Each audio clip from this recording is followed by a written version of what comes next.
On September 27th, Indiana-Michigan Power crews left home to head toward Florida in anticipation of Hurricane Ian. Crews arrived before the storm and bedded down, prepared to restore power as soon as possible. Live on location. Good evening, this is Wesley Lee with Indiana-Michigan Power. We are getting ready to complete safety onboarding, and as you can see, the winds are still rummaging some of the trees and limbs around. But we're anxious to restore power. Thanks a lot. Saw some substantial damage. Customers have been pretty supportive and appreciative of what we've been doing down here. Just trying to get repairs made and get everybody back in power.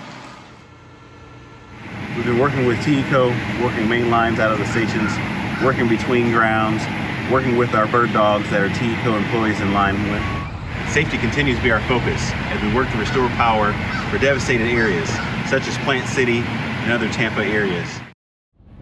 After approximately a week away from home, I&M crews had helped TECO restore more than 200,000 customers.